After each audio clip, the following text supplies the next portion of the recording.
podcast kita Suara Naras. Sebelumnya kenalin, aku Novi dan aku Syifa. sebetulnya kita di Suara Naras ini tuh baru ya, jadi semoga pembahasan kali ini bisa membantu teman-teman dan membantu kita juga.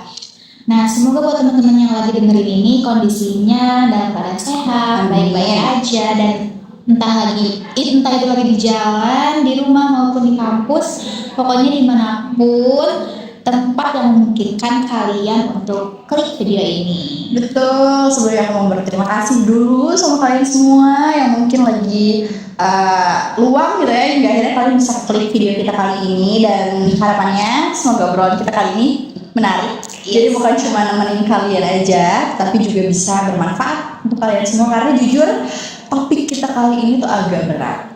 Dia nggak sih? Ya sih, lumayan berat, cuma walaupun agak berat nih teman-teman, topiknya benar-benar penting untuk dibahas nih, Cip. Soalnya ini tuh berkaitan dengan kekerasan terhadap perempuan dan anak. Ya cukup nyaris mendengarnya, apalagi mendengar kasus-kasus akhir-akhir ini. Tapi jujur ini menarik dibahas dalam artian supaya kita juga dapat insight yang baru gitu ya. Tapi sebelum kita mulai nih, aku mau tanya dulu ke teman-teman sekalian yang kebetulan lagi nonton video ini. Menurut kalian, kenapa sih kekerasan terhadap perempuan dan anak khususnya itu sering banget terjadi? Apakah karena memang betul-betul oknum aja nih? Atau justru ada hal yang lebih besar yang mempengaruhi ini semua?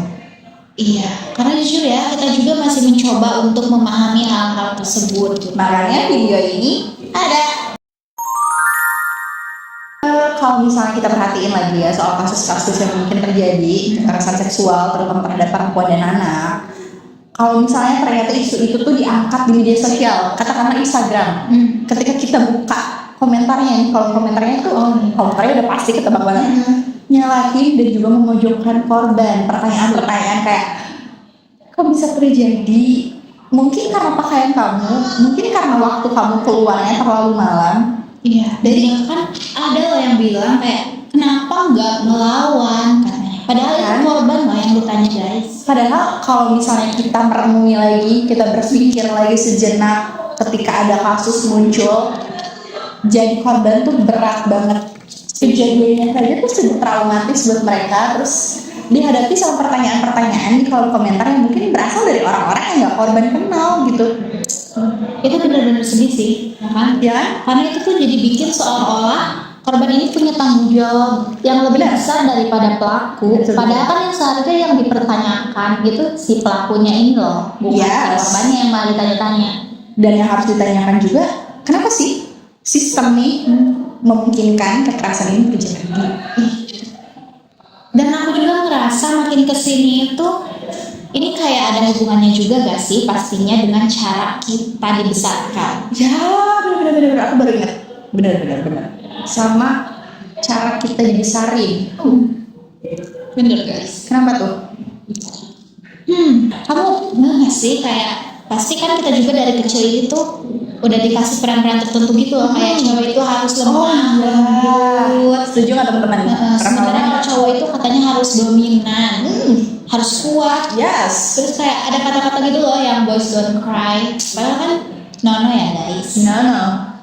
Dan kita tuh ternyata tumbuh dengan hal itu loh di sekitar kita, tanpa kita tuh benar-benar mempertanyakan kenapa kita harus tumbuh dengan cara pandang seperti itu loh. Yes. Jadi kita dituntut untuk menerima aja begitu ya. Iya. Nah, kayak padahal kalau bisa dipikir-pikir lagi gitu ya, ternyata itu bukan sesuatu yang alami. Bayangin kita lahir dan budaya itu udah ada. Iya. Di lingkungan itu padahal ini udah terbentuk, dan dia kata aku bilang tadi, kita cuma bisa nerima begitu ya. Itu tuh kayak udah jadi konstruksi sosial. Iya. Dan kalau misalnya diulang terus, akhirnya kita anggap hal-hal yang tadi kayak aku bilang gitu ya, teman-teman, kayak misal cowok nggak boleh nangis, kemudian juga cowok harus lemah lembut, harus anggun begitu. Itu kan kayak ketimpangan gak sih? Bayangin cowok nggak boleh nangis, gimana cara dia mengekspresikan perasaannya. Iya. Dan cewek nggak boleh vokal, gimana cara dia menyuarakan aspirasinya. Iya. Kayak karena hal ini kemudian ya terlalu menjadi kebiasaan, pada akhirnya kita juga tidak mempertanyakan hal tersebut, padahal tanpa kita sadari itu adalah ketimpangan. Iya, dan itu benar-benar merugikan kedua belah pihak gitu loh, merugikan pihak perempuan maupun laki-laki. Nah, dan dari ketimpangan itu jadi terbentuk yang namanya relasi kuasa gitu loh. Apa sih relasi kuasa, teman-teman? Pasti teman-teman yang kalau belajar di ilmu politik pasti udah sering dengar sih harusnya. Jadi Iya. kayak ada pihak tertentu yang punya kontrol atas sesuatu dibandingkan orang lain. Jadi kayak ada yang lebih dominan gitu Betul. yang mengontrol sesuatu. Kalau misalnya ini begini gitu. Iya, kan jadi dia siapa guys yang punya relasi kuasa. Oke, setuju sih. Tapi mungkin karena ketimpangan kekuasaan ini pada akhirnya kekerasan seksual juga semakin besar potensinya untuk terjadi. nggak sih? Setuju. Makanya jadi banyak kasus kekerasan. Kita aja bisa lihat ya di media sosial udah banyak banget kasus kekerasan yang baru-baru ini aja. Dan itu juga korbannya perempuan. Dan menurut aku itu juga sebuah kekerasan yang bukan didasari emosi sesaat, bahkan itu kesadar dia gak sih ngelakuin kekerasan tersebut. Itu tuh jadi bentuk dominasi, itu tuh bukan bentuk karena emosi sesaat guys, itu tuh bentuk dominasi. Kayak seperti ada suatu kebutuhan untuk mengontrol sesuatu gitu. Dan ya lagi-lagi korbannya pasti orang yang paling rentan dan yang paling lemah. Dan kita udah tahu posisi yang paling lemah, yang paling rentan di society kita karena konstruksi sosial yang tadi dibangun. Iya, Adalah perempuan dan anak-anak. Untuk semua korban di luar sana guys. Ya ampun. Tapi kemudian juga aku mikir sih, apakah ya kasus-kasus ini tuh kemudian terjadi karena kesalahan sistem aja, karena diakibatkan oleh oh yaudah ini emang sebenarnya salah sistem yang membentuk gitu. Menurut kamu gimana? kalau menurut aku sih nggak semuanya bisa disalahkan sistem ya. Karena menurut aku individu juga tetap bertanggung jawab akan hal tersebut gitu. Oke, tapi ya sih setuju ya. Jadi kayak individu nggak mungkin kayak begitu kalau misalnya lingkungannya juga tidak membentuknya seperti itu begitu. Iya, karena kita juga gak bisa melepaskan. Betul kata Syifa barusan, kita gak bisa melepaskan fakta bahwa individu itu dibentuk sama lingkungannya. Makanya setiap individu itu kan punya preferensinya masing-masing, punya cara pandangnya masing-masing. Jadi misal kalau misalnya satu lingkungan membenarkan satu kekerasan, individu yang ada di sana itu cenderung kayak abai sama potensi-potensi yang mungkin bisa disebabkan sama kekerasan itu, potensi negatif ya. Traumatis, Iya, kemudian betul. stres, depresi, bahkan mungkin rasa tidak percaya diri setelah kejadian. Betul, makanya itu yang bikin kekerasan polanya berulang. Jadi kayak udah pola ini dari sini ke sini. Jadi kayak udah berulang aja terus. Apalagi kalau udah ngomongin budaya patriarki ya, yang sebenarnya kita juga nggak bener-bener kita sadari, tapi bener-bener kita rasakan gitu Iya, jadi progresnya. efek domino ya. Setuju banget. Kayak tadi ada yang kamu bahas yang victim blaming itu, kayak atau kalimat-kalimat yang kedengarannya tuh kayak biasa gitu loh, padahal sebetulnya enggak loh, itu tuh sama sekali nggak biasa, bahkan itu tuh kadang jadi akar masalahnya. Kalau misalnya kita menemukan satu kasus kekerasan seksual di media sosial gitu ya, terus kemudian mungkin ada pihak-pihak yang kenal sama korban ini bilang bahwa kayaknya mendingan gak usah disebarin deh, soalnya takut jadi keluarga. Atau misal pasti ada alasan kenapa kamu ngalamin kekerasan seksual, entah itu karena baju yang kamu pakai, entah itu karena waktu kamu keluar, entah itu karena mungkin kayak apa sih namanya, lenggak-lenggok kamu mungkin yang bisa memancing hal jenis kan kayak kenapa kalau itu yang justru menjadi fokus perhatian di saat korbannya pun harus menjadi fokus utama misi ini. Nah iya itu, makanya itu tuh bikin sedih banget kadang, padahal kan pertanyaan-pertanyaan kayak kalimat-kalimat yang Syifa bilang barusan ini tuh yang bikin korban itu makin tertekan dan akhirnya jadi korban tuh memilih diam. Dan relate banget sama apa yang Novi bilang barusan nih. Jadi kadang aku ngerasa gini, kalau misalnya dari satu kasus kekerasan seksual, yang satu memang pelaku, tapi yang kita cari tahu sampai ke akar-akarnya itu korban. Yes. Yang diinterogasi korban, yang disalahin korban, yang ditanyain korban, dan yang dijudge sama mungkin orang-orang yang nggak korban kenal kan dia korban sendiri.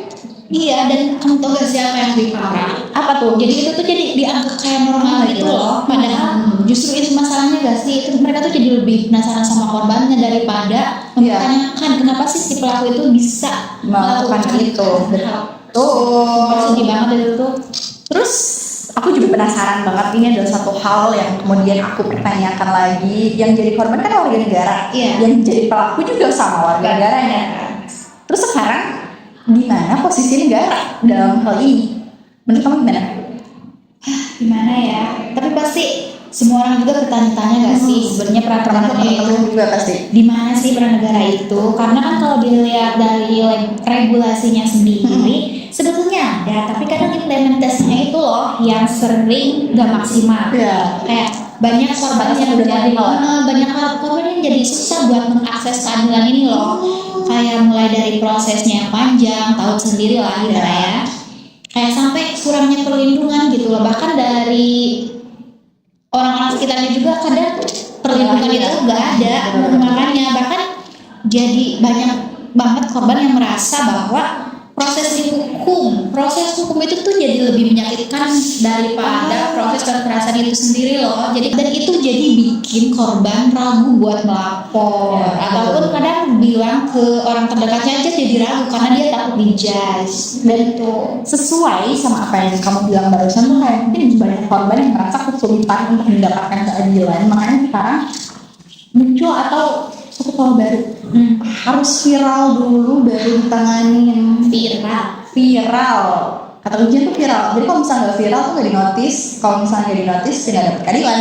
Benar, seolah ya, jadi kayak seolah keadilan ini tergantung dari perhatian publik yang viral tadi. Jadi kan padahal kan nggak semua korban punya akses untuk bikin kasusnya viral kan. Mungkin karena pertama dia juga tidak terlalu mengikuti sosial media bisa jadi, terus kemudian juga dia juga orang yang tidak cukup percaya diri untuk bisa menulis ataupun bisa untuk speak up dalam bentuk video misal tentang satu kejadian yang tidak mengenakan yang dialami. Jadi ya sebenarnya kalau seperti ini tuh kenapa nggak keadilan nggak datang untuk semua orang gitu ya? Iya, makanya itu juga sebetulnya dari viral ini tuh jadi bikin masyarakat itu melihat pemerintah atau instansi-instansi yang berkaitan. Iya, jadi kayak seakan pemerintah itu mengeluarkan kebijakan yang kreatif, jadi mengeluarkan kebijakan ketika emang kasusnya ada gitu loh, bukannya untuk mencegah kasusnya ada lagi. Betul. Tadi kan kamu bilang dan kamu notice soal instansi dan juga pemerintah, tapi di sini justru aku notice medianya sih. Iya. Kayak platform yang kita gunain itu tuh jadi apa ya? Jadi satu media yang bisa membentuk opini publik.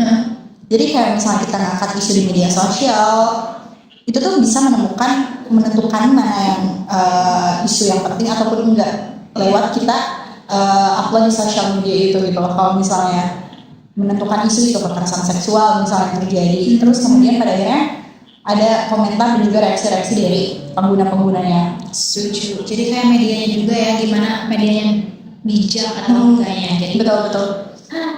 Cukup kompleks juga ya, karena misalkan kalau keadilan cuma datang secara viral dan ya berarti keadilan itu belum benar-benar merata dong ya. Iya setuju, benar-benar.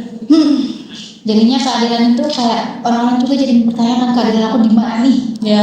Karena terkadang keadilan itu ada ketika orang-orang memang terus mempertanyakan dan nggak berhenti untuk memperjuangkan keadilan. Padahal keadilan itu adalah hak seluruh warga ya. Setuju banget. Gitu. Ya. Nah, kalau kita balik nih ke pertanyaan awal tadi, sebetulnya kan ini tuh masih sekedar masalah individu atau sebetulnya ada sistem yang lebih besar dibalik ini nggak sih? Oke, mungkin kalau bisa bicara sistem, bisa kita menyangka sistem, tapi kan kita sebenarnya bisa langsung mengubah sistemnya. Iya, karena sebelum kita lahir sistem itu udah terbentuk, lingkungan itu udah ada, kita jadi udah tenggelam. Kita udah berenang, kita udah harus disuruh berenang di air laut yang tinggi gitu ya. Tapi sebenarnya hal yang bisa kita lakukan adalah mulai dari diri sendiri nih, mulai dari cara kita berpikir, terus gimana cara kita merespon satu hal, misal kekerasan seksual itu di lingkungan kita, dan hal-hal sederhana kayak tadi nggak langsung menyalahkan korban siapapun korbannya. Iya, betul banget. Kita juga harus berusaha dari hal-hal kecil. Karena kan perubahan itu memang dimulai dari hal kecil ya guys. Betul. Tapi hal kecil itu justru bisa berdampak besar loh bagi orang-orang sekitar. Kayak kita nggak akan pernah tahu kalau kita kayak nyoba. Yes, dan balik lagi di sini kita berdua ngajak kalian semua untuk berpihak kepada korban jikalau ada kasus kekerasan seksual di sekitar kalian, mau itu laki-laki korbannya, mau itu perempuan korbannya, mau itu anak korbannya, ibu-ibu, bapak-bapak. Intinya kita harus memihak dulu kepada korban di saat penyelidikan masih dilakukan. Jangan malah mempertanyakan kenapa korban, Betul. kalian harus mempertanyakan kenapa pelaku melakukan hal tersebut. Kita jangan, tadi juga kan disebutin kalau mau korbannya laki-laki atau perempuan kita harus tetap membela korban. Kita tuh gak boleh bias gender guys, apalagi mendengar kasus yang akhir-akhir ini kedengaran walau bukan masalah kekerasan seksual, tapi kita tetap harus membela siapapun yang menjadi korban. Betul. Kita harus saling melindungi satu sama lain, harus bisa menjaga, harus bisa menghormati satu sama lain biar. Dan akhirnya perlu jauh dari kita untuk siapapun kalian yang mungkin mengalami kesulitan setelah hal-hal yang tidak mengenakan terjadi kepada kalian, khususnya yang kita bahas kali ini adalah kekerasan seksual. Semoga kalian baik-baik saja, intinya segera mendapatkan kebahagiaan yang lebih-lebih. Setuju, semoga suara kecil kita bisa memeluk kalian semua dari jauh. Amin, amin, amin. Dan aku juga mau ngucapin terima kasih banyak nih Novi buat teman-teman kita yang mungkin lagi nonton sekarang. Terima kasih sudah mendengarkan kita di suara yang laras ini. Semoga apa yang kita obrolin tadi ada manfaat yang bisa kalian ambil. Meskipun kita sebenarnya masih sama-sama belajar di sini. Setuju. Kita masih sama-sama belajar dan semoga video ini bisa membantu satu sama lain kita ataupun teman-teman Reminder juga buat kita ya, kalau misalnya suatu saat nanti kita balik lagi ke sini kayak kita udah pernah ngobrolin ini dan ini jadi satu pengingat untuk kita supaya kita harus ketemu sama korban di saat ada kasus kekerasan seksual itu jadi. Setuju. That's it guys. Sekian dari kita Suara Nelaras. Terima kasih.